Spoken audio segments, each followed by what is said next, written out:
Hujan deras mengguyur kawasan Puncak, Bogor, malam itu. Langit seolah runtuh, menumpahkan air tanpa henti yang disertai sambaran petir menyilaukan.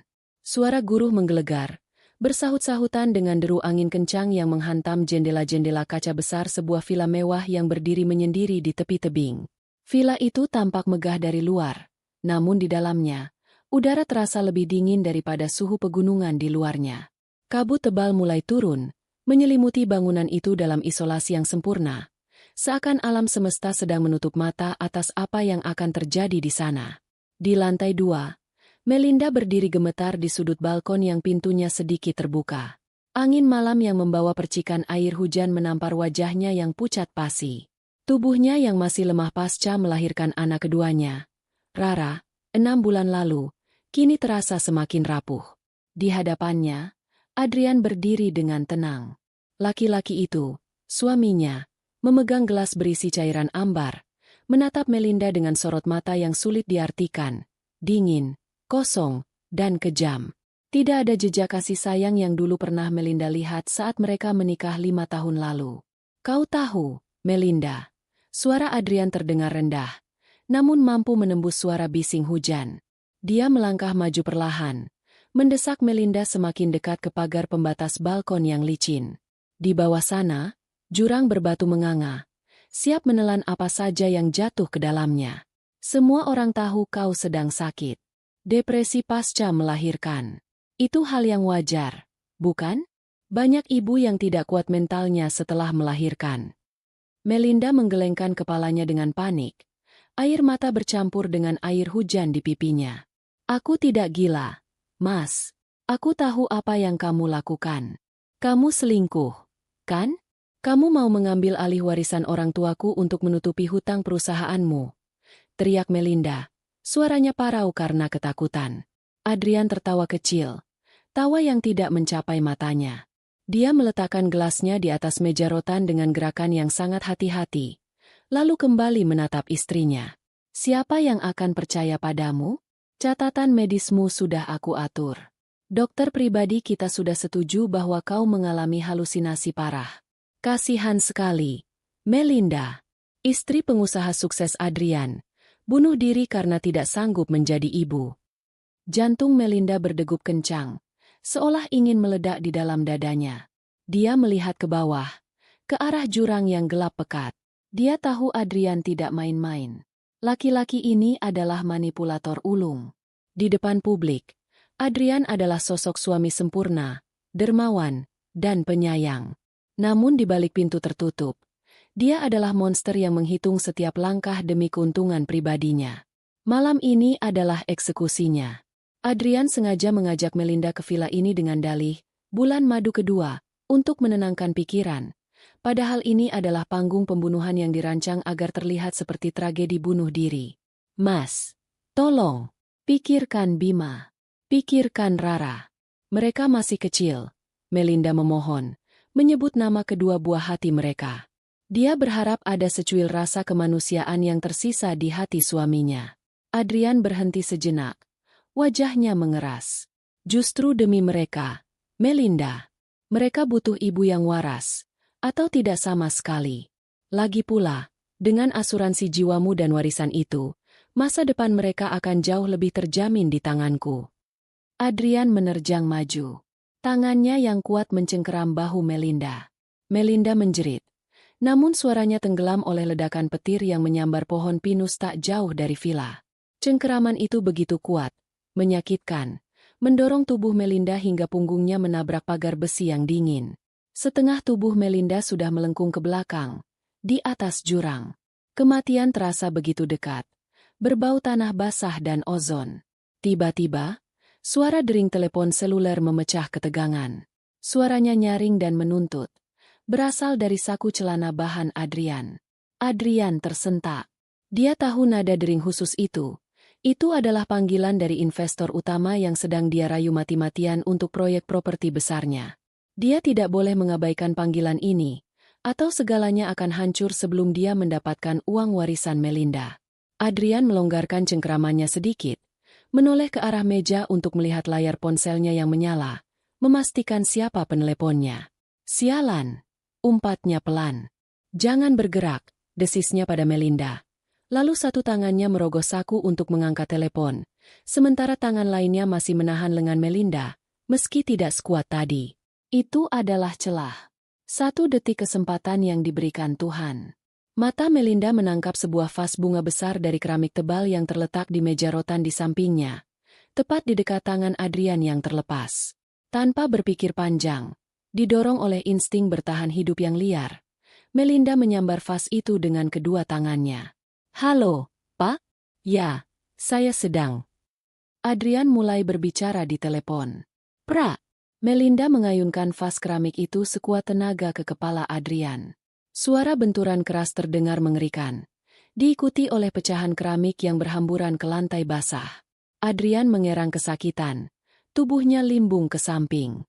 Darah segar mengalir dari pelipisnya, bercampur dengan air hujan. Dia jatuh berlutut, memegangi kepalanya.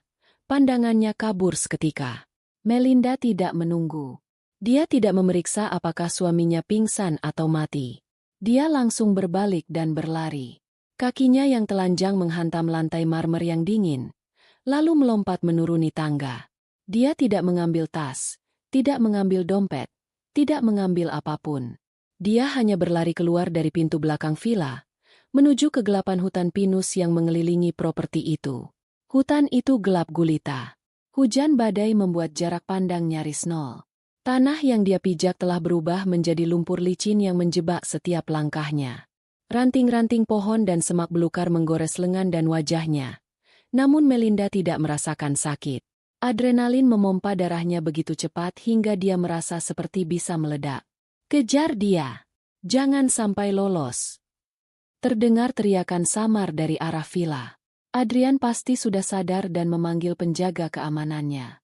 Melinda terus berlari. Napasnya memburu, paru-parunya terasa terbakar. Dia tahu dia tidak boleh tertangkap. Jika Adrian menemukannya malam ini, dia tidak akan selamat. Melinda sampai di tepi tebing yang lebih landai, yang berbatasan langsung dengan aliran sungai kecil yang deras. Dia berhenti sejenak, terengah-engah. Dia menatap kakinya. Salah satu sepatunya, sandal rumah yang tadi sempat dia pakai, terlepas saat berlari.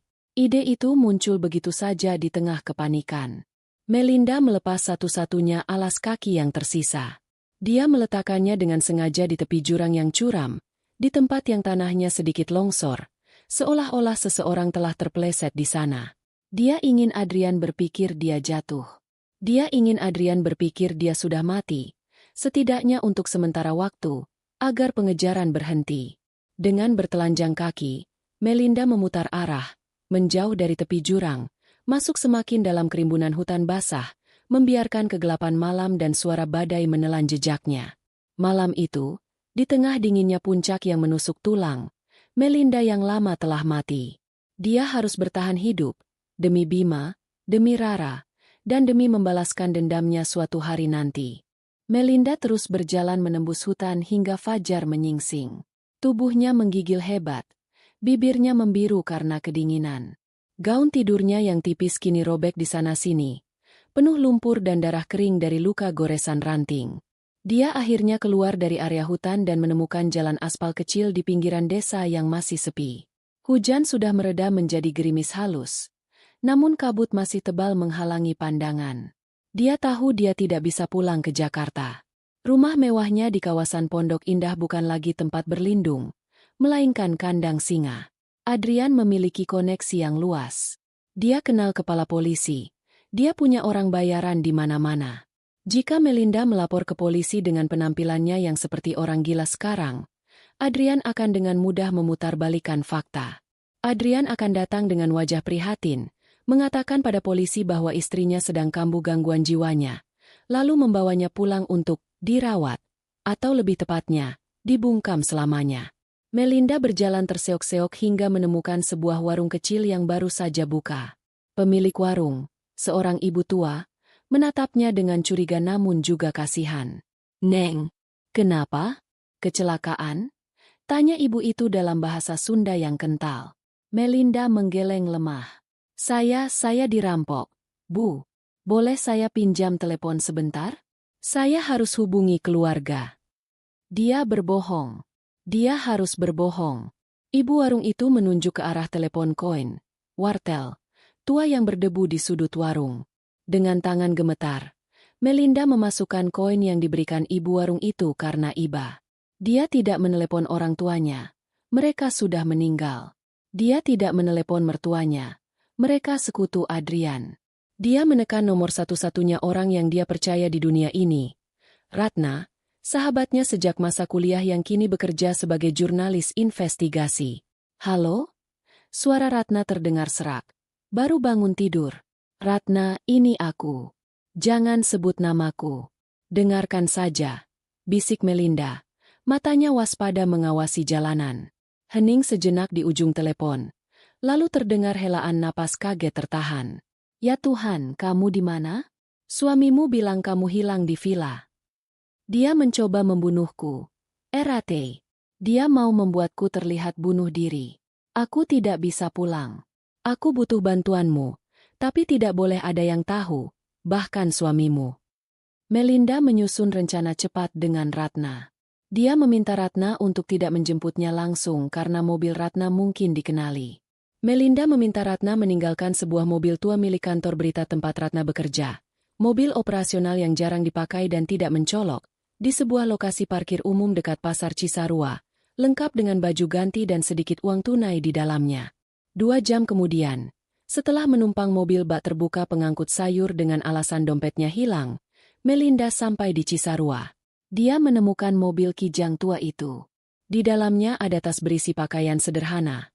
Kaos oblong, celana jeans, jaket kebesaran, dan amplop berisi uang. Melinda berganti pakaian di dalam mobil, menyembunyikan rambut panjangnya di balik topi lusuh. Sekarang, dia harus menyempurnakan kematiannya.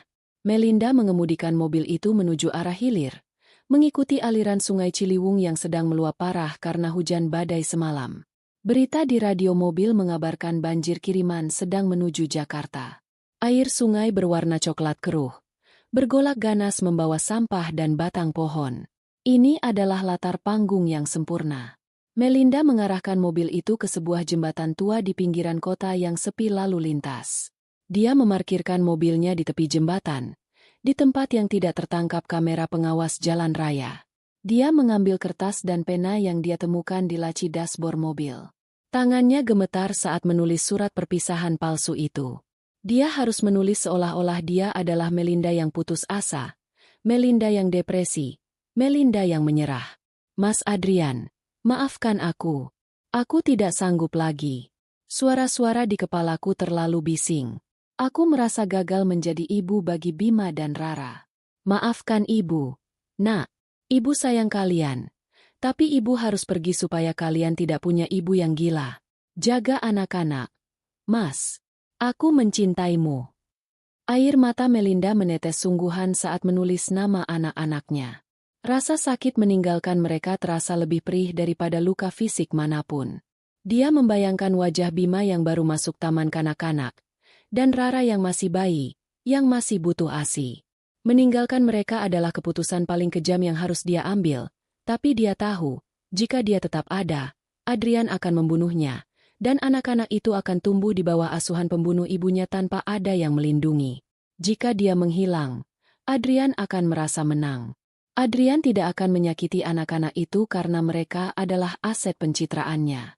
Melinda harus pergi untuk menyusun kekuatan, untuk kembali suatu hari nanti dan menghancurkan Adrian sampai ke akar-akarnya. Melinda meletakkan surat itu di jok mobil, di samping dompet dan kartu identitasnya yang sengaja dia tinggalkan. Dia membuka pintu mobil, membiarkannya sedikit terbuka. Dia melepas sepatu kets yang baru dia pakai dari tas Ratna, meletakkannya di aspal jembatan, tepat di bibir pembatas. Di bawah sana, sungai Ciliwung menderu marah. Suaranya seperti raungan monster lapar. Melinda menatap air coklat itu. Dia tidak akan melompat. Tentu saja tidak. Itu misi bunuh diri yang sebenarnya.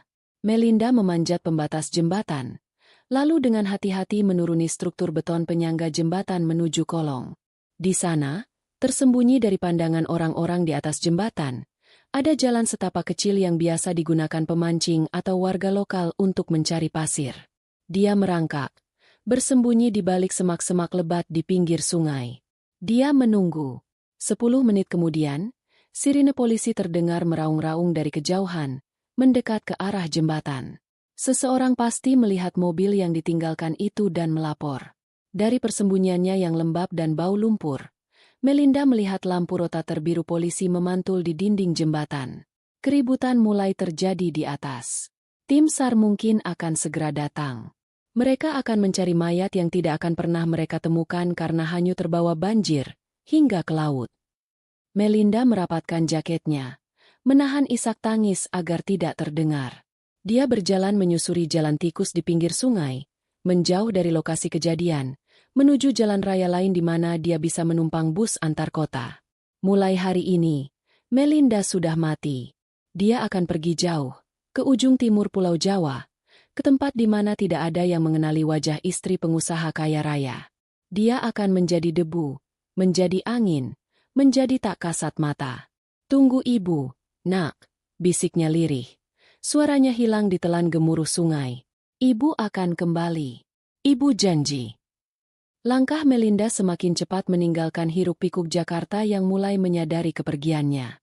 Dia menuju terminal bus bayangan di pinggiran kota, mencari bus ekonomi jurusan Jawa Timur. Tujuan pertamanya adalah menghilang. Tujuan akhirnya adalah pembalasan. Matahari di pesisir selatan Jawa Timur tidak pernah ramah. Ia tidak seperti matahari pagi di Jakarta yang sering terhalang polusi atau gedung-gedung tinggi, dan jelas sangat berbeda dengan matahari di puncak yang malu-malu di balik kabut.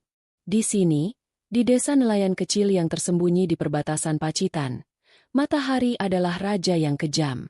Sinarnya menusuk langsung ke kulit, membakar tanpa ampun, bercampur dengan uap air laut yang asin dan lengket. Perempuan itu terbangun sebelum ayam jantan berkokok sepenuhnya. Dia tidur di atas kasur busa tipis yang digelar langsung di lantai semen yang dingin. Ruangan itu sempit, hanya berukuran 2 kali 3 meter, dengan dinding batako yang belum diplester halus dan atap seng yang akan berbunyi gaduh jika hujan turun. Kipas angin kecil yang berdebu berputar lemah di sudut ruangan, berusaha mengusir udara panas yang mengendap semalaman, namun sia-sia. Perempuan itu duduk, merenggangkan punggungnya yang terasa kaku. Tulang-tulangnya berderak pelan. Dia menatap kedua tangannya. Tangan itu bukan lagi tangan Melinda, istri pengusaha kaya yang rutin melakukan perawatan manikur dan spa setiap minggu. Tangan itu kini kasar, kulitnya pecah-pecah, dengan kuku yang dipotong pendek dan tidak rata. Ada bekas luka bakar kecil di pergelangan tangannya akibat percikan minyak panas minggu lalu. Dia menyentuh wajahnya. Kulitnya yang dulu putih susu kini berwarna sawo matang, terbakar matahari pantai yang ganas. Rambut panjang indahnya yang dulu selalu wangi sampo mahal kini dipotong pendek sepelinga, kasar, dan sering lepek oleh keringat. Melinda sudah mati. Yang tersisa di kamar sempit ini adalah Sari. Sari, ayo bangun. Ikan di pasar pelelangan sudah datang. Teriakan cempreng Bu Darmi terdengar dari luar pintu kamar kosnya yang hanya disekat triplek dari dapur warung. Iya, Bu. Sari sudah bangun. Jawabnya. Suaranya sedikit serak. Dia bergegas mencuci muka di kamar mandi umum yang letaknya di belakang warung. Airnya payau, sedikit asin, tapi dia sudah terbiasa. Tidak ada air hangat, water heater. Tidak ada sabun wangi impor. Hanya ada sabun batangan ekonomi berwarna hijau dan gayung plastik yang sudah retak pinggirannya. 3 bulan telah berlalu sejak malam jahanam di puncak itu. 3 bulan yang terasa seperti 3 abad. Sari, begitu dia sekarang dipanggil, bekerja sebagai pembantu serabutan di warung makan, Barokah, milik Bu Darmi. Warung itu terletak strategis di pinggir jalan utama desa, tempat para sopir truk ekspedisi dan nelayan sering mampir untuk sarapan nasi pecel atau rawon. Tugas Sari dimulai dari subuh, ke pasar pelelangan ikan untuk membeli bahan baku murah, mengupas bawang yang membuat matanya perih, mencuci gunungan piring kotor yang berminyak, hingga melayani pembeli yang sering menggoda atau membentaknya jika pesanan lama datang. Pagi itu, pasar pelelangan ikan sangat ramai dan becek. Bau amis darah ikan dan air laut yang menggenang di lantai semen memenuhi rongga hidung. Sari berjalan cepat dengan sandal jepit karetnya, membawa keranjang anyaman besar di pinggang. Dia harus pandai menawar. "Bang, tongkolnya masa segini harganya? Turun dikitlah, buat langganan Bu Darmi," kata Sari dengan logat Jawa Timuran yang mulai dia pelajari sedikit demi sedikit, meski masih terdengar kaku. Penjual ikan itu, seorang bapak tua bergigi ompong, tertawa. "Walah, Mbak Sari ini makin pinter nawar. Ya wis, ambil saja.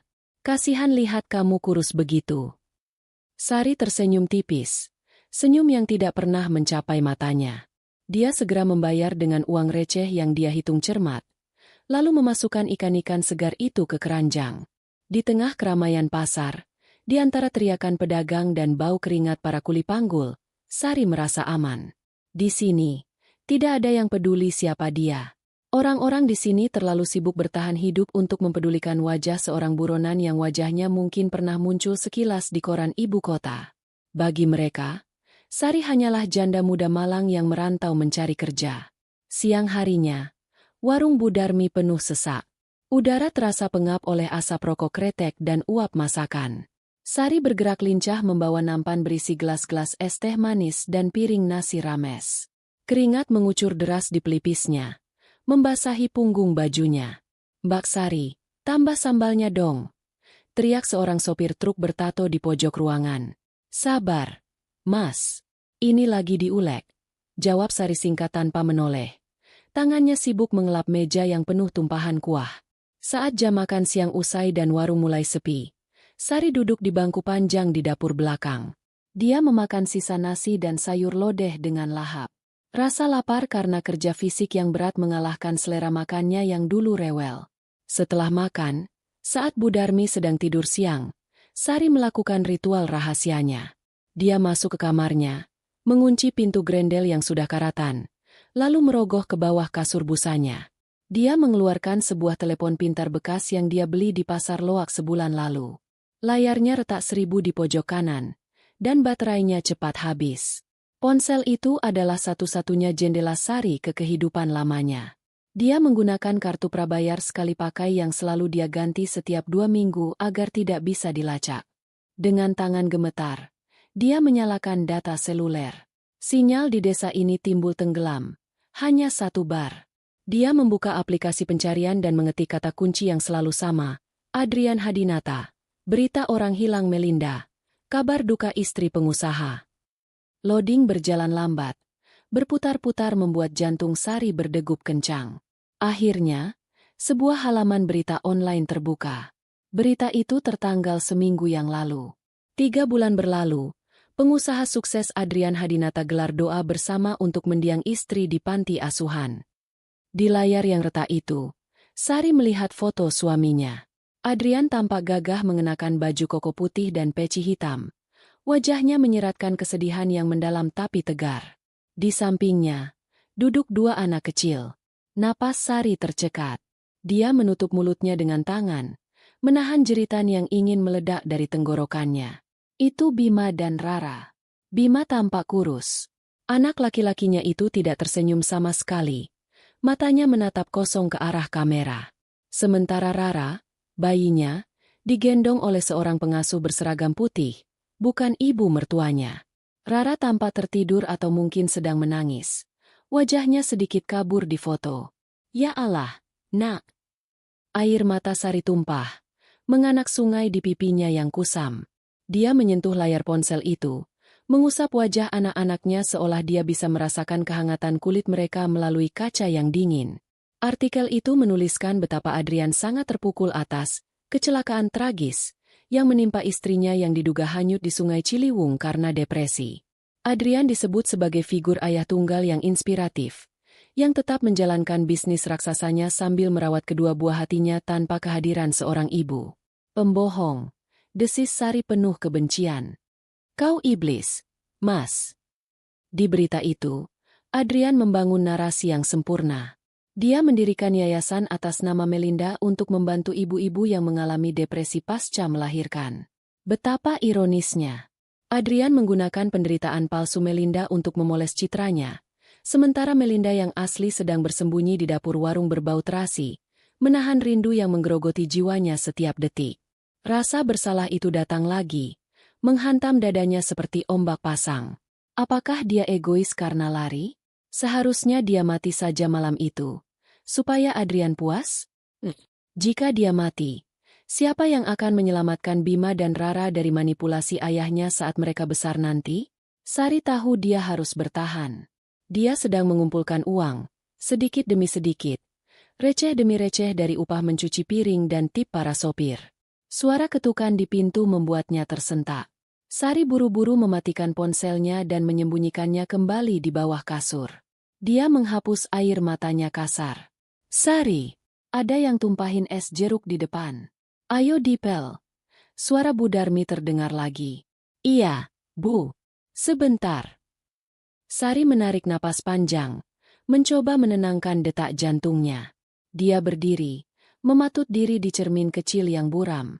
Wajah di cermin itu tampak lelah, tua sebelum waktunya, dan menyedihkan.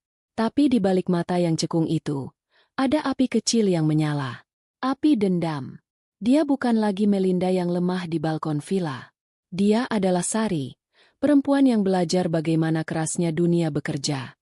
Dia akan terus bekerja, terus mengumpulkan uang, dan terus mengawasi. Sampai suatu hari nanti, dia akan cukup kuat untuk pulang dan mengambil kembali apa yang menjadi miliknya. Sari membuka pintu kamar, kembali ke panasnya dapur warung, meninggalkan bayangan anak-anaknya di kegelapan bawah kasur. Dia mengambil kain pel, siap menghadapi dunia yang keras ini sekali lagi.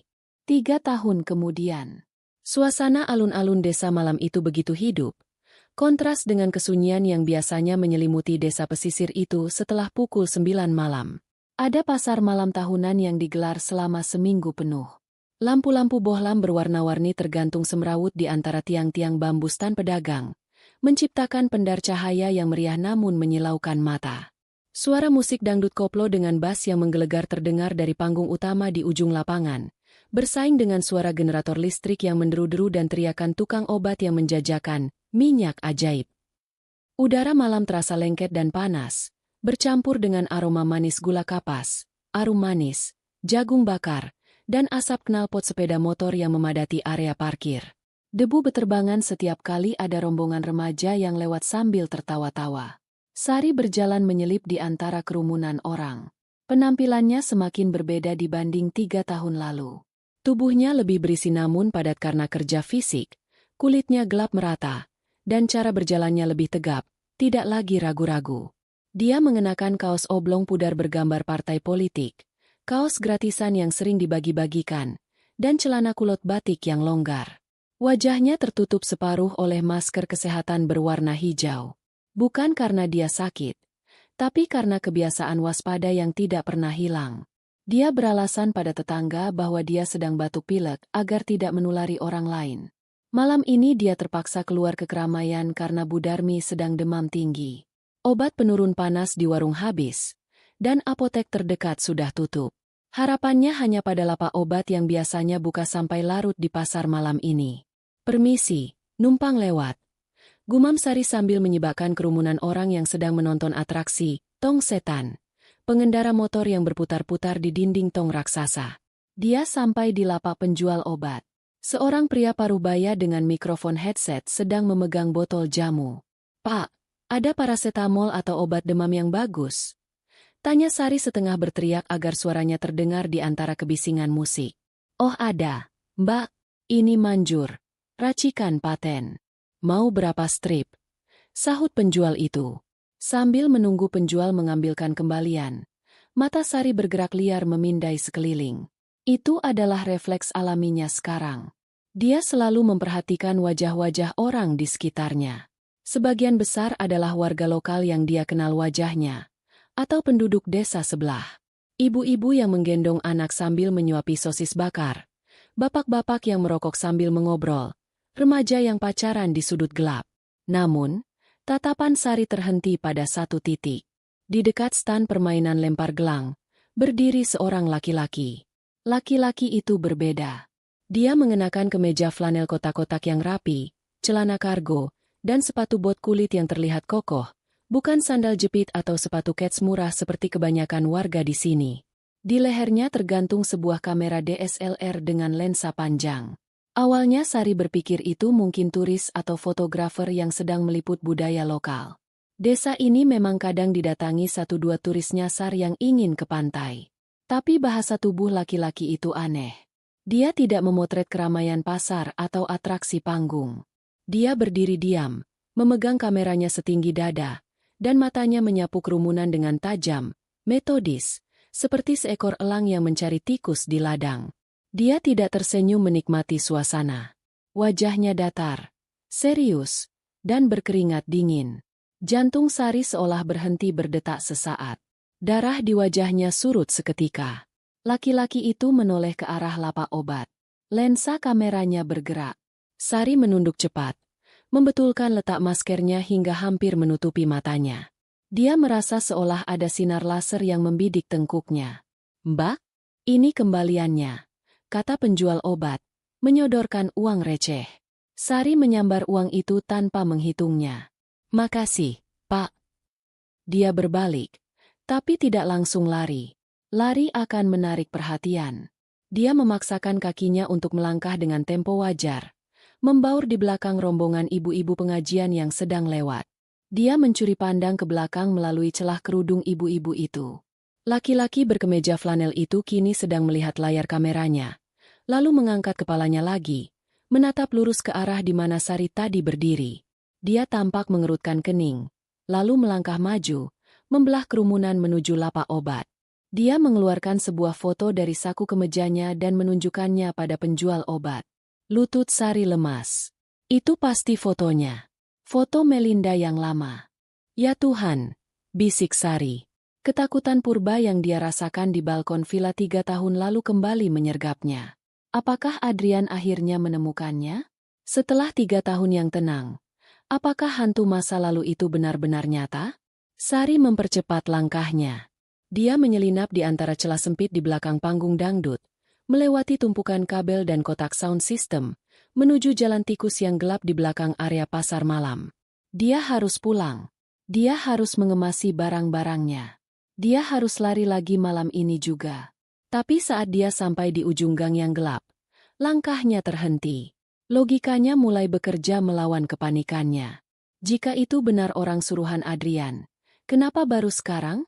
Dan apakah penjual obat itu mengenali foto Melinda yang glowing dan elegan sebagai Sari si pembantu warung yang kucel dan bermasker? Kemungkinannya kecil. Sari sudah berubah drastis. Berat badannya naik, kulitnya gelap, rambutnya bondol. Bahkan teman-teman sosialitanya dulu mungkin tidak akan mengenalinya jika berpapasan di jalan. Sari bersembunyi di balik sebuah pohon besar di pinggir jalan yang gelap, mengawasi pintu keluar pasar malam. Dia menunggu 10 menit, 20 menit. Laki-laki berkemeja flanel itu tidak terlihat mengejarnya. Tidak ada keributan. Mungkin dia hanya paranoid. Mungkin laki-laki itu hanya mencari anak hilang, atau buronan lain, atau memang hanya turis aneh. "Tenang, Sari, tenang." Dia memukul-mukul dadanya pelan. "Kamu aman. Tidak ada yang tahu kamu di sini." Namun, perasaan diawasi itu tidak mau pergi. Bulu kuduknya tetap meremang. Sari memutuskan untuk tidak pulang lewat jalan utama. Dia memutar lewat jalan setapak di pinggir sawah yang becek dan gelap gulita, hanya diterangi cahaya bulan yang temaram. Dia berjalan sambil terus menoleh ke belakang, mencurigai setiap bayangan pohon pisang yang bergoyang tertiup angin. Sesampainya di warung Budarmi, Sari mengunci pintu depan, pintu belakang, dan jendela dengan rapat. Dia bahkan menggeser meja makan berat untuk mengganjal pintu utama. Budarmi yang sedang menggigil di kamar hanya mengerang pelan saat Sari memberinya obat dan segelas air hangat. "Sari, kenapa kamu ngos-ngosan?"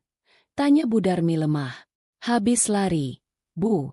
Takut ada anjing gila di jalan," jawab Sari berbohong lagi. Malam itu, Sari tidak bisa tidur. Dia duduk di sudut kamarnya yang gelap, memeluk lutut, dengan pisau dapur yang dia ambil diam-diam tergenggam erat di tangannya.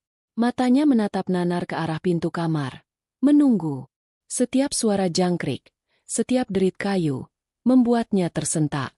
Dia teringat tatapan laki-laki di pasar malam itu.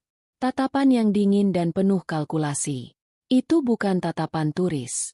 Itu tatapan pemburu. Di kepalanya, Sari mulai menyusun rencana pelarian B.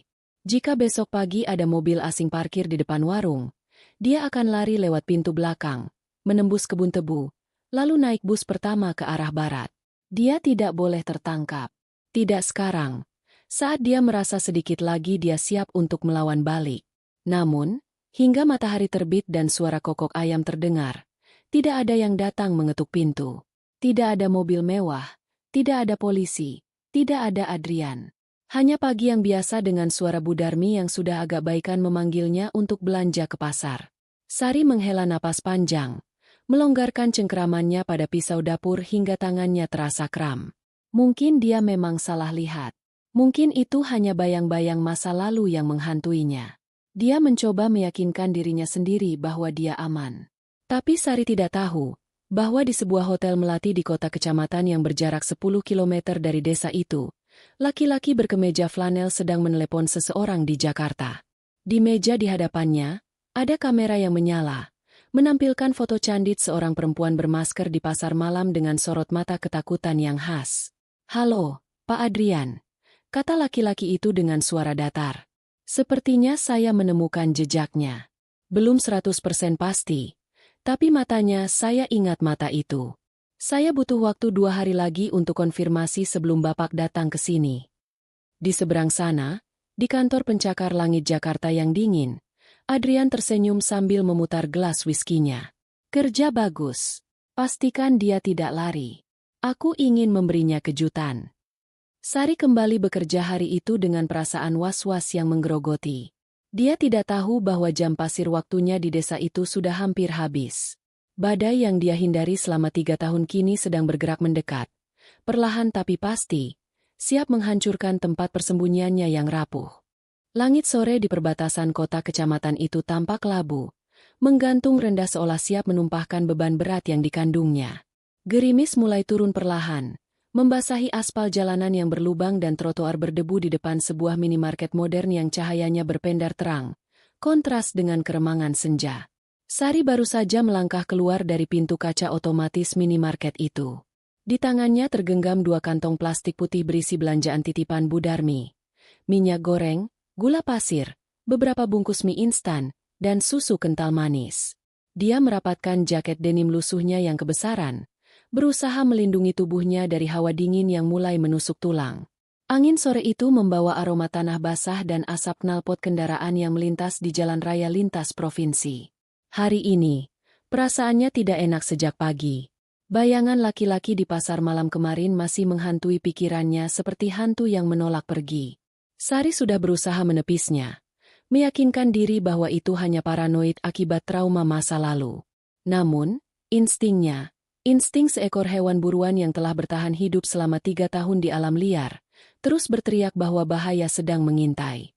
Dia berjalan menunduk menuju area parkir motor, menghindari tatapan mata tukang parkir yang sedang sibuk mengatur deretan sepeda motor mati.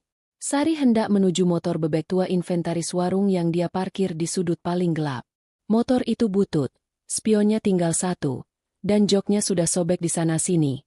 Sangat pas untuk menyamarkan identitasnya sebagai rakyat jelata. Namun, langkahnya terhenti mendadak tepat di tengah area parkir. Sebuah mobil SUV hitam besar, mengkilap dan gagah, meluncur pelan dari arah jalan raya dan berhenti tepat di depan jalur keluar motor, menghalangi jalan Sari. Mobil itu tampak asing di tempat ini. Di antara angkutan umum yang berkarat, truk pasir yang kotor, dan motor-motor penuh lumpur, mobil itu terlihat seperti pesawat luar angkasa yang salah mendarat. Bodinya mulus tanpa setitik debu pun, seolah air hujan enggan menyentuhnya. Kaca filmnya gelap pekat, menyembunyikan siapapun yang ada di dalamnya. Sari mematung. Matanya terpaku pada plat nomor mobil itu. B1789 RFD. Plat B. Jakarta. Darah di tubuh Sari seolah berhenti mengalir. Keranjang belanjaan di tangannya terasa semakin berat. Plastik pembungkusnya menekan telapak tangannya hingga sakit, tapi dia tidak menyadarinya. Plat nomor itu bukan sekadar kode wilayah. Bagi Sari, itu adalah kode kematian. 3 angka di belakang huruf itu. Dia mengenalnya. Itu kombinasi tanggal lahir Adrian dan angka keberuntungannya. Tidak mungkin, bisiknya. Suaranya tercekat di tenggorokan. Kakinya ingin lari, ingin berbalik kembali ke dalam minimarket dan berteriak minta tolong. Tapi tubuhnya kaku seolah dipaku ke aspal. Rasa takut yang melumpuhkan itu kembali. Rasa takut yang sama saat dia berdiri di pinggir balkon villa 3 tahun lalu. Pintu kaca jendela bagian belakang mobil itu perlahan turun dengan suara motor listrik yang halus. Udara dingin dari penyejuk udara mobil berhembus keluar, menerpa wajah Sari yang basah oleh gerimis, membawa aroma parfum maskulin yang sangat dia kenal. Aroma sandalwood dan mask mahal. Aroma Adrian. Dan di sanalah dia. Adrian duduk di kursi belakang yang empuk, mengenakan kemeja biru muda yang licin tanpa kerutan, lengannya digulung santai sebatas siku. Wajahnya terlihat sedikit lebih tua daripada terakhir kali Sari melihatnya. Ada sedikit uban di cambangnya yang dicukur rapi, dan garis-garis halus di sekitar matanya tampak lebih tegas. Namun, tatapan itu, tatapan mata elang yang dingin, penuh perhitungan, dan menusuk, masih sama persis. Tidak ada kemarahan di wajahnya. Tidak ada teriakan. Justru itu yang membuat Sari merasa ingin muntah karena ketakutan. Adrian tersenyum. Senyum tipis yang sopan. Senyum yang biasa dia berikan pada kolega bisnis atau wartawan saat wawancara. Senyum seorang pemangsa yang sudah memojokkan mangsanya dan tahu bahwa mangsanya tidak bisa lari kemana-mana. "Halo, sayang," sapa Adrian dengan suara baritonnya yang tenang. Seolah dia baru saja bertemu istrinya yang pulang terlambat dari arisan, bukan istrinya yang sudah dianggap mati selama 3 tahun. Lama tidak bertemu. Sari mundur selangkah. Kakinya gemetar hebat hingga lututnya saling beradu. Plastik belanjaan di tangan kirinya terlepas. Jatuh ke aspal basah. Kaleng susu kental manis menggelinding keluar. Bunyinya nyaring memecah keheningan mencekam di antara mereka. "Kau!" Sari tergagap. Lidahnya terasa keluh. Identitas, Sari, yang dia bangun dengan susah payah selama 3 tahun runtuh seketika di hadapan laki-laki ini. Dia kembali menjadi Melinda, istri yang ketakutan. Adrian menatap belanjaan yang jatuh itu dengan sorot mata merendahkan. Lalu kembali menatap mata Sari. "Kasihan sekali kamu, Melinda. Lihat dirimu. Kurus, kusam, membawa belanjaan murahan. Apakah ini hidup yang kau pilih daripada hidup bersamaku? Pergi." Desis Sari. Air mata mulai menggenang di pelupuk matanya, bercampur dengan air hujan. "Pergi atau aku teriak." Adrian tertawa kecil. Suara tawa yang kering dan tanpa emosi. Dia menggelengkan kepalanya pelan, seolah sedang menghadapi anak kecil yang sedang tantrum. "Jangan buat keributan, Melinda. Lihat sekelilingmu. Orang-orang desa ini. Apakah kau pikir mereka akan membelamu jika tahu siapa kau sebenarnya? Jika mereka tahu, Mbak Sari, yang rajin ini sebenarnya adalah buronan yang memalsukan kematiannya sendiri." Ancaman itu terselubung rapi dalam kalimat yang halus. Adrian tahu persis tombol mana yang harus ditekan. "Bima dan Rara kangen masakanmu, Melinda," lanjut Adrian. Nadanya berubah menjadi sedih yang dibuat-buat. Sebuah akting kelas 1 yang selalu berhasil menipu orang lain. Bima sering bertanya, "Yah, ibu kapan pulang dari surga? Apa kau tega membiarkan mereka tumbuh tanpa ibu? Sementara kau bersembunyi di sini menjadi pelayan warung." Mendengar nama anak-anaknya disebut, pertahanan Sari goyah. Hatinya nyeri luar biasa. Kerinduan yang dia pendam meledak, bertabrakan dengan rasa takutnya. "Aku sudah berubah, Melinda," kata Adrian lagi. Suaranya melembut, penuh bujuk rayu. Dia mengulurkan tangannya sedikit keluar jendela. Telapak tangannya terbuka, menawarkan perlindungan palsu. "Aku tahu dulu aku salah. Aku terlalu keras. Aku stres dengan pekerjaan. Tapi 3 tahun ini, kehilanganmu menyadarkanku. Aku butuh kamu. Anak-anak butuh kamu. Ayo pulang. Kita perbaiki semuanya. Jangan sampai warga desa ini tahu aib kita. Kau tidak mau mereka melihatmu di gelandang polisi, kan?" Sari menatap tangan itu. Tangan yang sama yang pernah mencekiknya. Tangan yang sama yang pernah mendorongnya ke tepi jurang. Tapi sekarang, di bawah gerimis yang semakin deras dan dingin, tangan itu menawarkan satu-satunya hal yang paling dia inginkan di dunia ini. jalan pulang ke anak-anaknya. Masuklah, perintah Adrian. Nadanya bukan lagi permintaan, tapi titah yang tidak bisa dibantah. Pintu mobil terbuka sedikit dari dalam. Kita bicara sebentar. Di luar dingin. Kau bisa sakit. Suara petir menggelegar di kejauhan, seolah alam sedang memperingatkan Sari untuk lari. Tapi kakinya berat. Logikanya berteriak bahwa ini jebakan, tapi hati seorang ibu yang hancur membuatnya ragu. Dia terjebak di antara iblis yang dia kenal dan kehidupan keras yang menyiksanya. Di parkiran minimarket yang semakin gelap itu, Melinda berdiri di persimpangan takdir. Satu langkah masuk ke mobil itu bisa berarti akhir dari kebebasannya. Tapi satu langkah lari menjauh berarti dia mungkin tidak akan pernah melihat wajah anak-anaknya lagi. Sari, atau kini kembali menjadi Melinda dalam benaknya, akhirnya masuk ke dalam mobil itu. Bukan karena dia percaya, tapi karena dia tahu dia tidak punya pilihan saat ini. Jika dia lari, Adrian pasti sudah menyiapkan orang-orangnya untuk mengejarnya. Setidaknya di dalam sini, dia bisa mendengar apa yang sebenarnya diinginkan laki-laki itu. Begitu pintu mobil tertutup, suara bising hujan dan hiruk-pikuk jalanan seketika lenyap. Kabin mobil itu kedap suara, hening, dan dingin. Aromanya begitu familiar namun asing. Campuran wangi kulit jok premium dan pengharum mobil beraroma pinus yang mahal. Suasana di dalam sini sangat kontras dengan dunia luar yang becek dan lembab. Rasanya seperti masuk ke dalam kapsul waktu, atau lebih tepatnya, peti mati mewah. Melinda duduk di ujung kursi, tubuhnya menempel pada pintu, berusaha menjaga jarak sejauh mungkin dari Adrian. Dia memeluk tas selempang kumalnya di dada sebagai tameng. Air hujan menetes dari rambut pendeknya yang lepek, membasahi karpet mobil yang tebal. Dia sadar betapa kotornya dia terlihat dibandingkan dengan kemewahan di sekitarnya. Adrian tidak langsung bicara. Dia menekan tombol di sampingnya, dan skat kaca hitam antara kursi penumpang dan kursi sopir naik perlahan, memisahkan mereka dari sopir pribadi yang diam membisu di depan. Privasi total. Penjara yang sempurna. Minumlah. Adrian menyodorkan sebotol air mineral kemasan mahal yang masih disegel. Melinda menggeleng kasar. Jangan basa-basi. Apa maumu, Mas? Suaranya serak dan tajam. Kenapa kamu cari aku? Bukankah hidupmu lebih mudah kalau aku mati?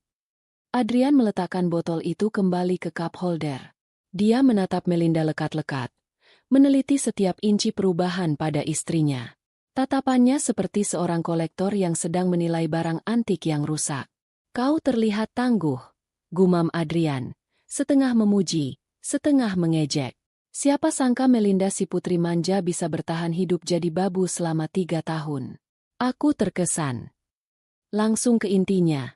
Adrian, bentak Melinda. Ketakutan membuatnya berani, karena dia merasa tidak ada lagi yang bisa dipertaruhkan selain nyawanya sendiri. Adrian menghela napas panjang, lalu merogoh saku jasnya. Dia mengeluarkan sebuah ponsel pintar keluaran terbaru. Jarinya yang lentik mengusap layar dengan santai. Lihat ini. Adrian menyodorkan layar ponsel itu ke wajah Melinda. Itu sebuah video. Di dalamnya, terlihat Bima sedang duduk di ruang tamu rumah mewah mereka. Bima yang kini berusia sekitar 8 tahun terlihat sedang mengerjakan PR, tapi wajahnya murung. Di sampingnya, Rara yang kini balita berusia 3 tahun sedang memegang boneka beruang yang sudah kumal. Dalam video itu, terdengar suara Adrian bertanya, Bima, kalau ulang tahun besok mau kado apa? Bima menoleh ke kamera. Matanya sayu. Nggak mau kado. Yah, mau ibu pulang. Kata Eyang. Ibu pergi jauh. Tapi Bima mimpi ibu pulang. Lalu kamera beralih ke Rara. Ibu. Ibu. Celoteh Rara yang belum lancar bicara, menunjuk ke arah foto Melinda yang dipajang di dinding. Video berakhir. Layar menjadi gelap. Pertahanan Melinda hancur lebur. Isak tangis yang dia tahan sejak tadi pecah seketika. Dadanya sesak luar biasa, seolah ada tangan tak kasat mata yang meremas jantungnya. Dia menutup wajahnya dengan kedua tangan yang kasar, menangis tergugu. Rasa bersalah sebagai seorang ibu menghantamnya lebih keras daripada pukulan fisik apapun. Dia telah meninggalkan mereka. Demi menyelamatkan nyawanya sendiri, Dia telah membiarkan anak-anaknya tumbuh dalam kesedihan. Mereka menderita. Melinda, bisik Adrian. Suaranya halus, seperti bisa merayap masuk ke telinga Melinda. Setiap malam Rara menangis mencari ibunya. Bima jadi pendiam. Sering dipanggil guru BK karena tidak mau bergaul. Semua ini karena kamu memilih untuk lari. Kamu egois. Itu karena kamu mau membunuhku. Melinda menurunkan tangannya, menatap Adrian dengan mata merah menyala penuh kebencian. Kamu yang memojokkan aku di balkon itu. Kamu yang membuat aku harus pergi. Wajah Adrian berubah dingin seketika. Senyum palsunya lenyap. Dia mendekatkan wajahnya ke arah Melinda. Tatapannya tajam dan mengancam. Siapa yang punya bukti? Tantang Adrian pelan namun mematikan.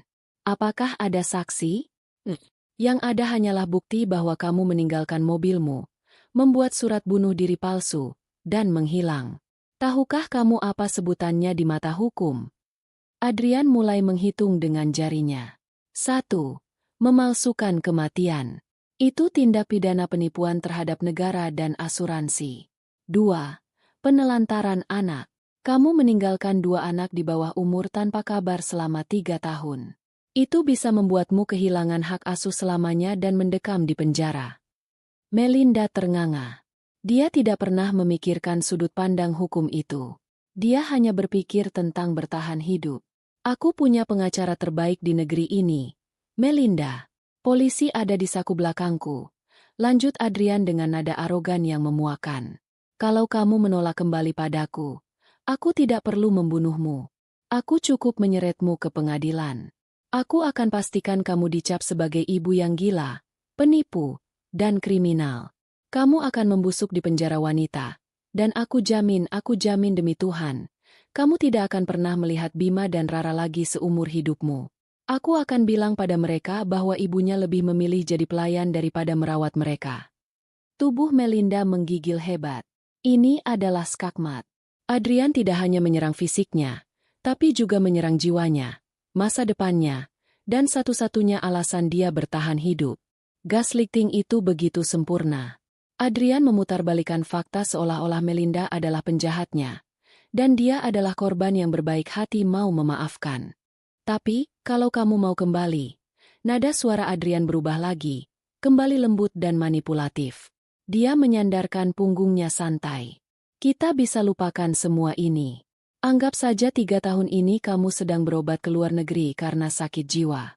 Kita mulai lagi dari awal. Kamu bisa memeluk anak-anakmu malam ini juga.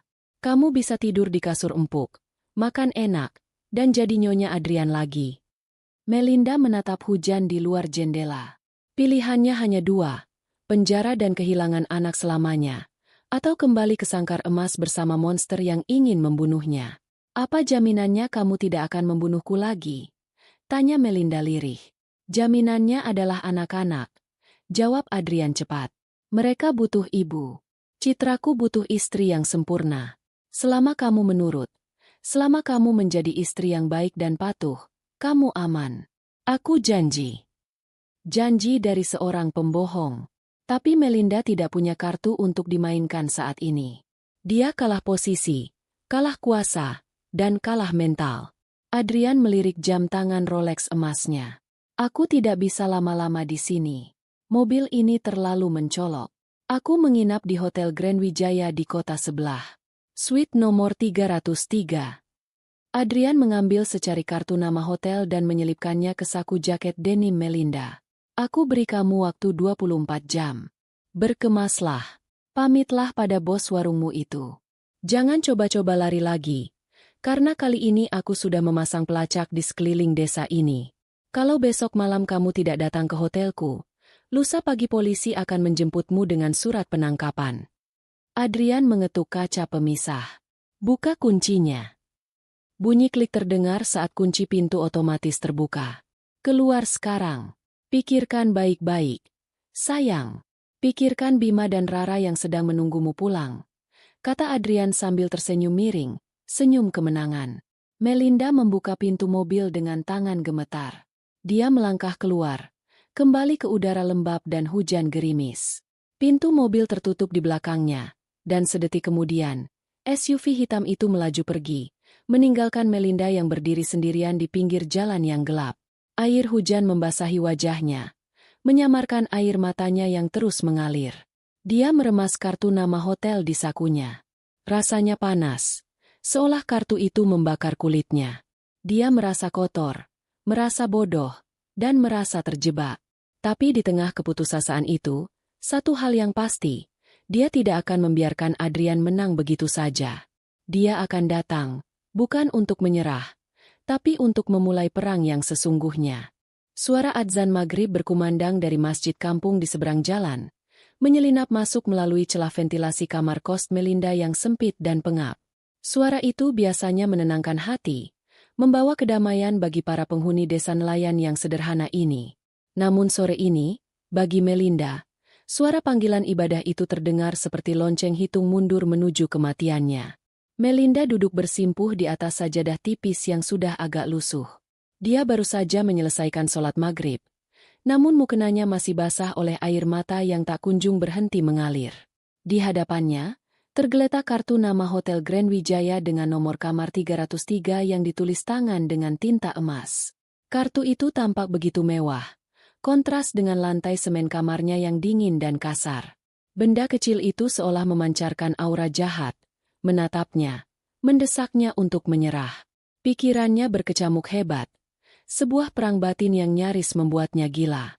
Satu sisi dirinya, sisi seorang ibu yang rapuh, berteriak untuk menuruti Adrian.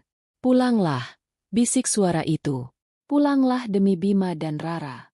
Biarkan dirimu dipenjara dalam sangkar emas itu asalkan kamu bisa melihat anak-anakmu tumbuh. Biarkan Adrian menginjak harga dirimu, asalkan anak-anak aman."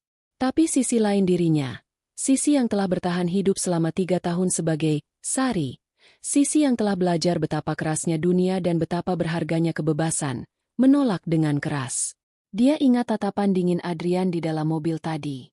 Dia ingat ancamannya. Adrian tidak menginginkannya kembali karena cinta. Laki-laki itu menginginkannya kembali untuk kontrol. Adrian butuh boneka pajangan untuk memulihkan citra publiknya yang mungkin sedang goyah, atau sekadar untuk memuaskan egonya yang narsistik. Jika Melinda kembali, dia akan diawasi 24 jam. Dia tidak akan punya akses ke uang, komunikasi, atau dunia luar. Dan jika suatu hari Adrian bosan lagi, kali ini dia akan memastikan Melinda benar-benar bunuh diri dengan cara yang lebih rapi, tanpa ada kesempatan untuk lari. "Ya Allah, beri aku petunjuk," rintih Melinda. Keningnya menyentuh lantai dalam sujud yang panjang. Saat dia bangkit, matanya tertuju pada tas ransel butut yang selalu dia siapkan untuk keadaan darurat di pojok kamar.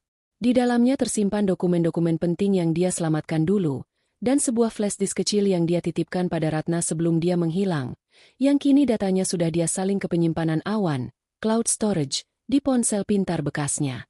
Melinda teringat kata-kata Adrian. "Siapa yang percaya padamu? Tidak ada saksi." Benar, dia tidak punya saksi mata kejadian di puncak. Tapi Adrian melakukan kesalahan fatal hari ini. Dia datang menemui Melinda. Dia menunjukkan wajah aslinya. Arogansi Adrian adalah kelemahannya. Dia merasa terlalu kuat, terlalu berkuasa, sehingga dia meremehkan Melinda yang dia anggap hanya seorang babu warung. Melinda menyeka air matanya dengan kasar. Tatapannya berubah. Kesedihan di matanya perlahan berganti menjadi tekad yang membara. Dia tidak akan menyerahkan lehernya ke tali gantungan secara sukarela. Jika dia harus jatuh, dia akan jatuh sambil melawan. Jika dia harus hancur, dia akan memastikan Adrian juga ikut hancur bersamanya. Dia meraih ponsel pintar retaknya dari bawah bantal. Tangannya masih gemetar, tapi kali ini bukan karena takut, melainkan karena adrenalin. Dia membuka aplikasi perekam suara. Dia menguji coba sebentar, memastikan mikrofonnya berfungsi baik meski ponsel itu barang rongsokan. Suaranya jernih. Melinda menarik napas panjang, mengisi paru-parunya dengan keberanian yang tersisa. Dia menekan nomor yang tertera di kartu nama itu. Nomor pribadi Adrian. Nada sambung terdengar. 1 kali. 2 kali. "Halo." Suara Adrian terdengar santai, diiringi denting gelas di latar belakang. Dia pasti sedang menikmati wine di kamar hotel mewahnya, merayakan kemenangan karena yakin istrinya sudah takluk.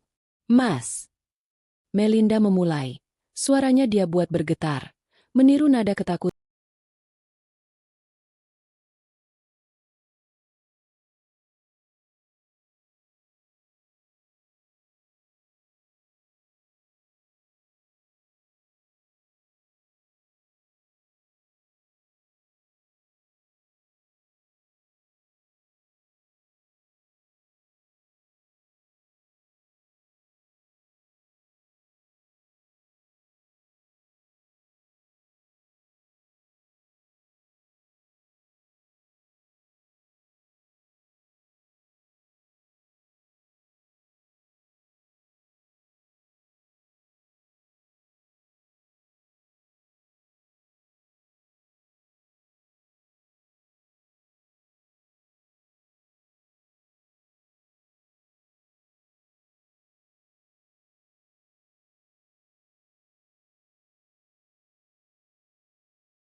yang dia rasakan tadi sore.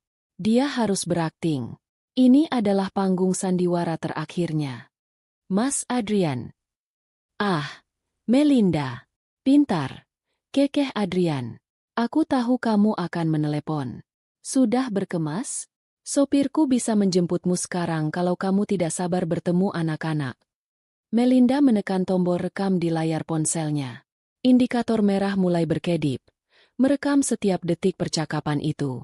Aku takut, Mas," isak Melinda, membiarkan air matanya menetes lagi demi meyakinkan suaminya. "Aku mau pulang, tapi aku takut kamu bohong. Aku takut kamu bakal sakiti aku lagi kayak malam itu di villa." Hening sejenak di ujung telepon.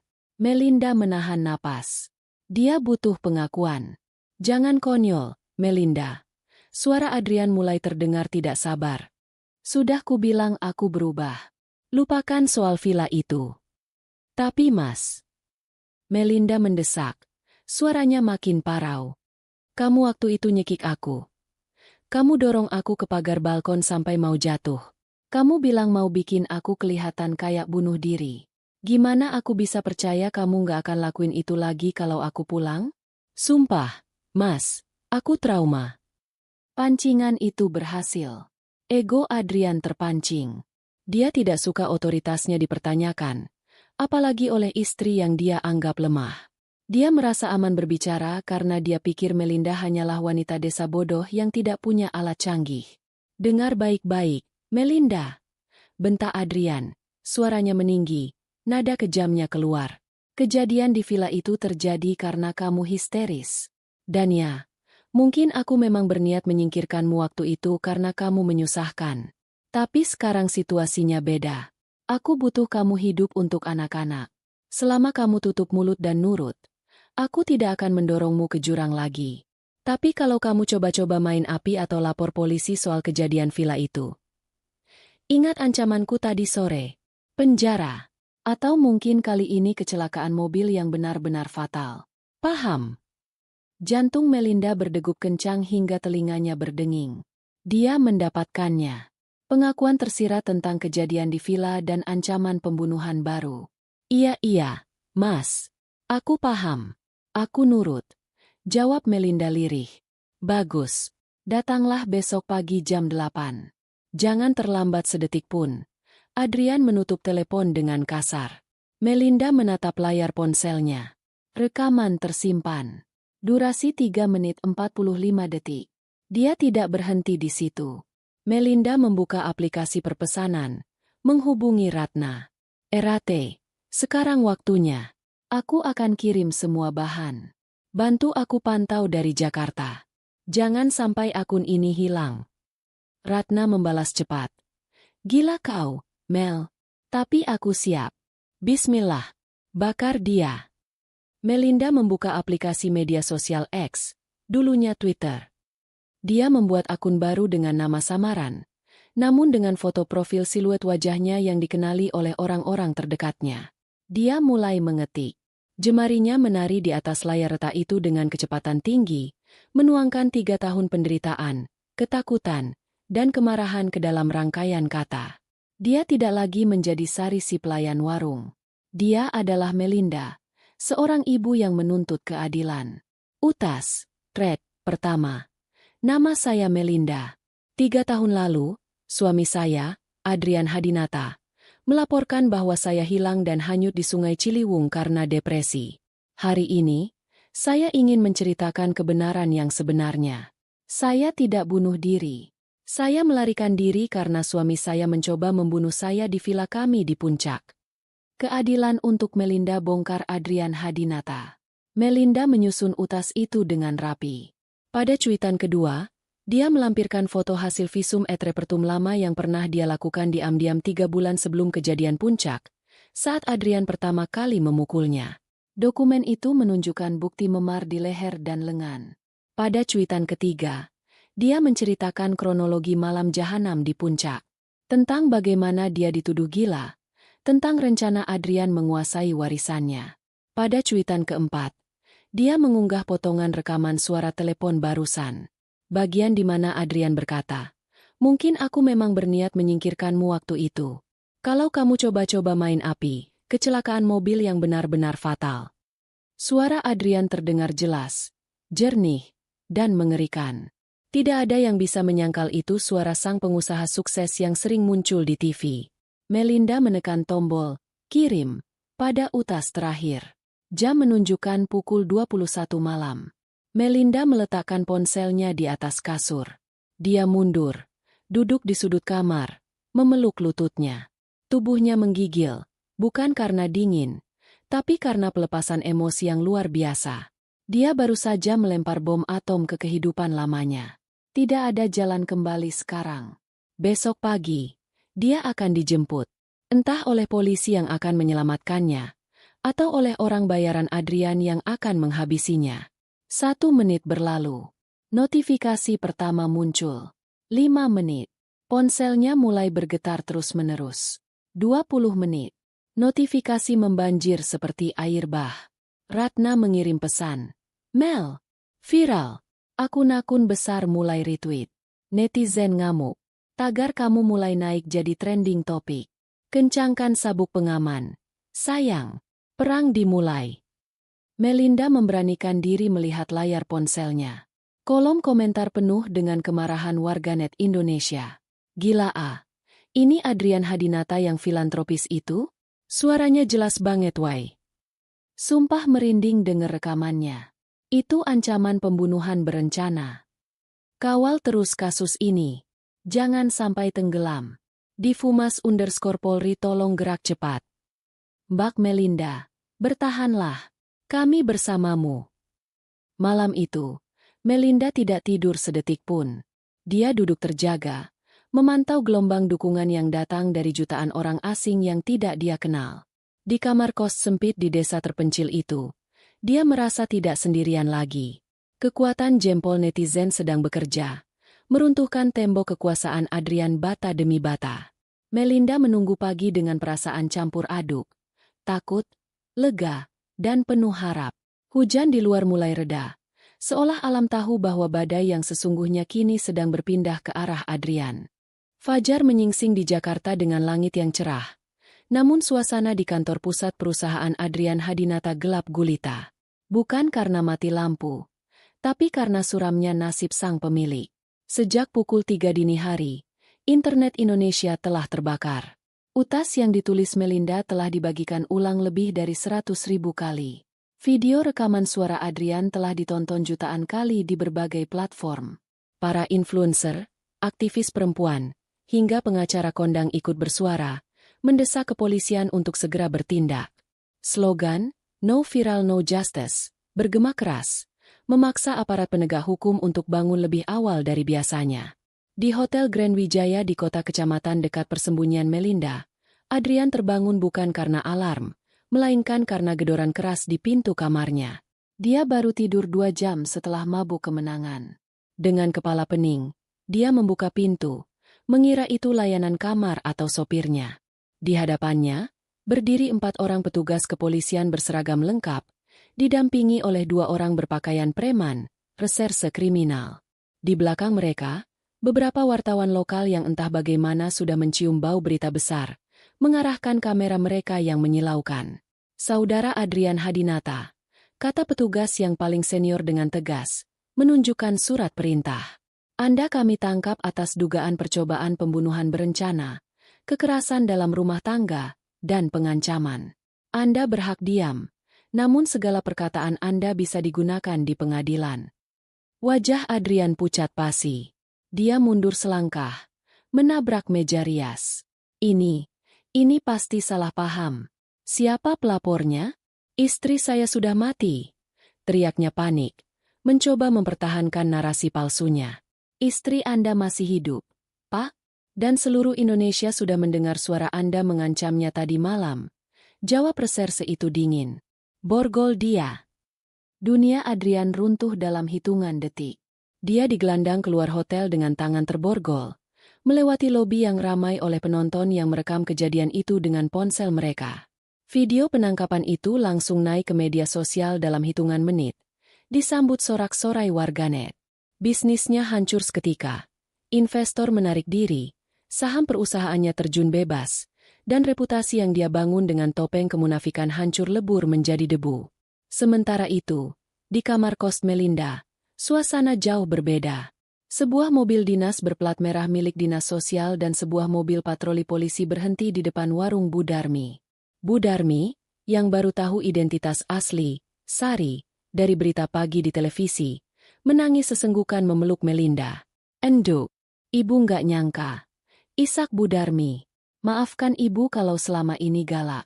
Ya Allah, ternyata kamu nyonya besar yang menderita. Melinda tersenyum haru, memeluk wanita tua yang telah memberinya tempat berteduh itu. Ibu adalah pahlawan saya, Bu. Tanpa warung ini, saya mungkin sudah mati kelaparan.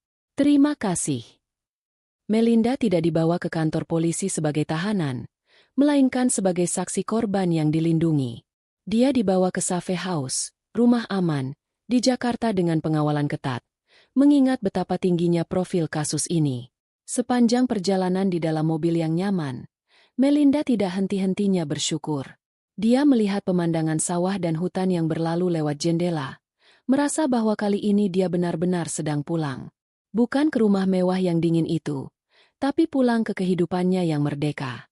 2 hari kemudian, setelah proses interogasi dan pemberkasan awal selesai, tibalah saat yang paling dinantikan Melinda.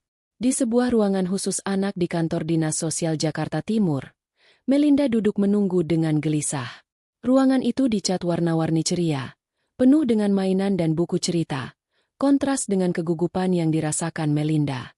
Dia mengenakan baju sederhana tapi rapi yang disiapkan oleh petugas. Rambut pendeknya disisir rapi. Dia sudah tidak memakai masker lagi. Pintu terbuka.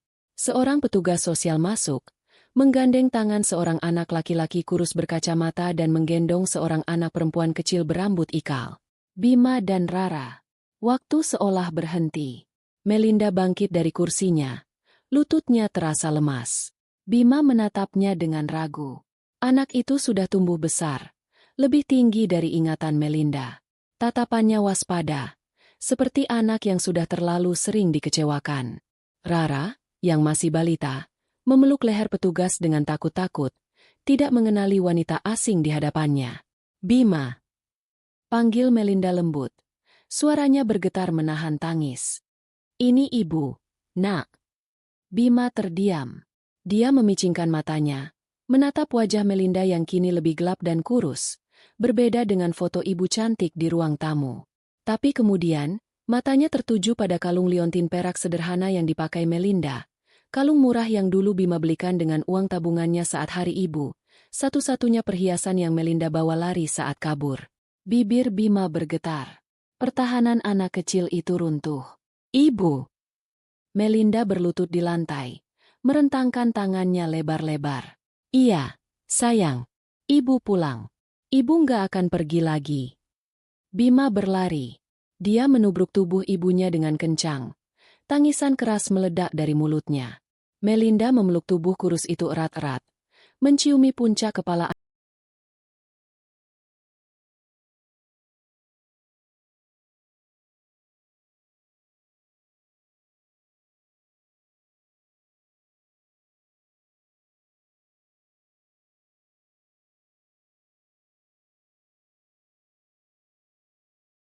anaknya yang berbau matahari.